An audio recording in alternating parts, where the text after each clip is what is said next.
The Town of St. Johnsbury Select Board met Monday night with a member of the tax increment financing program in order to get the board's and public opinion on how they can move forward with a 10-year plan to improve public infrastructures. The tax increment financing program is a tool municipalities use to finance improvements to public infrastructures from sidewalks to stormwater management systems. The Select Board was proposed a 10-year plan that would help fix up the downtown St. Johnsbury area to make it an even better place to live. Project in downtown St. J that we want to be able to do several projects, and by we I mean the government, be able to support development happening where you want it and the kind of development you want. Is a flexible roadmap that we identify the projects, we say it's going to cost roughly $500,000 to do this one project. Those things are so subject to change over a 10-year time frame.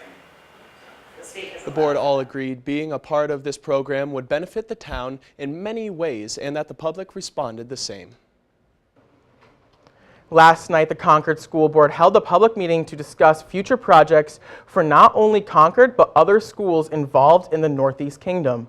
Board members discussed what their ideas were for projects that would benefit the town of Concord along with school systems in it. Some of the major projects that were discussed were plans for a new gym and community room for the town's use. The Dickinson Gym has a structure dating all the way back to the 1940s and was shut down earlier this winter due to unsafe conditions. The board wants to renovate this gym to make it a safe and inviting environment for all. The economy, building, people coming to this area is rooted in with the work that we're doing here, and you know that vibrant, beautiful facilities draws people to your community. Mother Nature may be showing signs of spring, but winter is very much still around. Concerned Monroe citizens addressed the Select Board last night with suggestions towards better road conditions and plowing tactics for the future snow and winter storms. Citizens complained the roads in Monroe were not being plowed by by officials during the storm to keep up with the snow removal. Suggestions were made to organize a plowing schedule according to how bad a storm is at the time in order to keep up with the road operating. Plow should be out there when the storm is. I don't, and I know that's the problem you've had in the past. It doesn't snow down here, but it did up there. Yeah. But it still should not matter. If we get a windstorm, I think that truck should be out checking the roads and doing things. There's been days when brush is down up there and other things. And the Lyndonville Board of Trustees met last night to discuss plans to fix up the Great Falls Hydro Plant a mile upstream the Saxton River.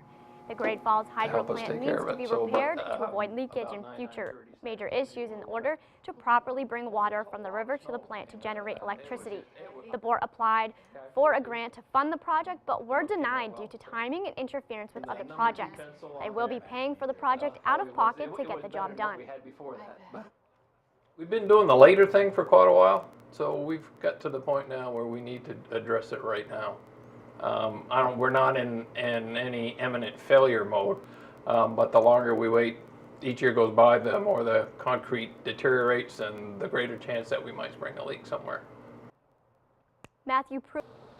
This past Monday, the Danville School Board met to discuss some long-time issues that brought out many local teachers searching for solutions. Danville has struggled with their superintendent for years and were desperately in need of a new one. The board discussed the new applicant and agreed they would be a much better fit for this job and the school. Advancing with a new superintendent, Danville schools plan to grow in all aspects and represent the wonderful students and staff the way they should be. With the maple tapping season starting up, local sugar houses are opening their doors to the public for an open house weekend March 23rd through the 24th. Farnham Farm in Plainfield just recently built a brand new sugar house and are extremely excited to show it off to all the maple lovers of the state. The wonderful family that runs Farnham Farm uses their maple taps to produce various tasty goods such as maple candy, maple cream, maple corn, and so much more. We put a lot of time and effort into making it a really family-friendly event. A lot of stuff for the kids, food for everyone, free tours, maple cotton candy, which is always a huge hit. It's sometimes kind of hard to come by maple cotton candy, so people really flock to it. And it's just a good family-friendly event. We usually have around 1,000 people over the weekend come for it. So with the new space we have here too, we'll have a lot more room for people. Last night, the citizens of Monroe gathered at the town offices to discuss the voting miscount from town meeting day for the new member of the select board. The applicant that had the popular vote lost to another applicant that clearly was not the town's majority pick for the position. This error was due to a mistake in the counting process and was not announced to the public for some time. The citizens of Monroe filled up the town offices to the brim and voiced their concerns regarding the need for a productive and organized select board team. I feel like as taxpayers here and the people that voted, obviously many people voted for Justin and thought that he won, and there was no announcement made, nothing that said that he didn't otherwise. You know, it kind of came out and worked its way around, but when was everybody going to be told? There is a lot of stuff lacking in this town that I think maybe the first issue of board business is ought to be, if they can ever get a full board, or even as it is, get some of this stuff done. This is what's generated this problem tonight. The citizens of Monroe were heard last night, and the select board plans to strive for a more organized and productive operation to do what's best for their town and its people. And after town meeting day yesterday, the people of Wheelock have voted for the new purchase of the new town garage located on Route 122. The new location has been approved to be purchased, and further action will be held to start operating the garage. Unfortunately, the vote for renovations of the town hall was not passed. Town Clerk Carol Rossi was hoping for the people of Wheelock to recognize the need for a safe and accessible municipal building is a necessary task to be dealt with. There are no future plans concerning the development of the Wheelock Town Hall at this time. The town of Wheelock is getting closer towards their goal of renovations for the town hall and a brand new town garage. This town meeting day, the people of Wheelock will vote towards granting the town a bond of $280,000 towards the renovations of the town garage located at 698 Route 122, as well as a bond for $800,000 toward the renovations of the town hall. These changes have been Wheelock's priority for years, and now they may very well become a reality. We desperately need a new town garage, desperately. I mean, right now there's water on the floor. You walk in there and you're in an inch of water. And it's not good. The roof leaks right over the furnace. We know we have to do something about that. Thank you very much, Jess. After years of battling, Calyx Ambulance Service is now a part of St. Johnsbury's town budget rather than a special appropriation. This means they are under a 3-year contract with the town of St. Johnsbury rather than an appropriated item to be voted on and discussed annually on town meeting day.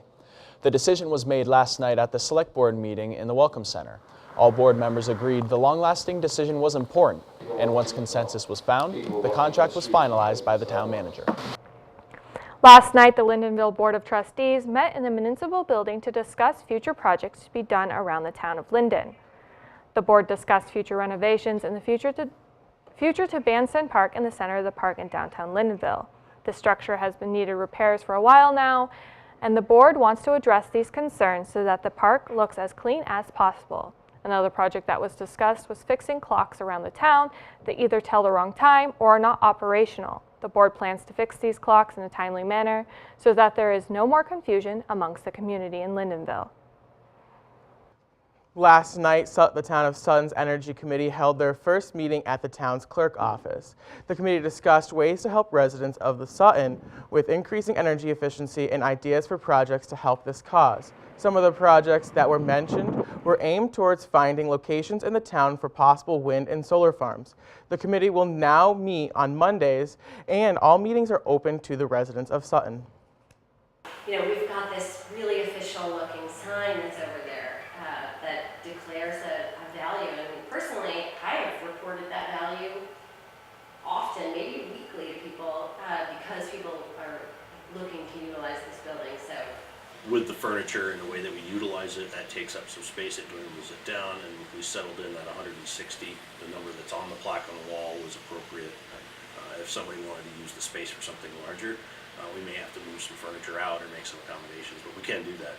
It's good to know that we could actually use that space for a much larger gathering. So this was 16 feet of woodshed right here. Self-cleans the whole rig every day, so we have to run 1,000 gallons through that, and then this little tank right here actually holds like 1,800 gallons, I think, and what that does, we store permeate. That looks awesome. We put a lot of time and effort into making it a really family-friendly event. A lot of stuff for the kids, food for everyone, free tours, maple cotton candy, which is always a huge hit. It's sometimes kind of hard to come by maple cotton candy, so people really flock to it. And it's just a good family-friendly event. We usually have around 1,000 people over the weekend come for it. So with the new space we have here too, we'll have a lot more room for people, and be a really good time, I think.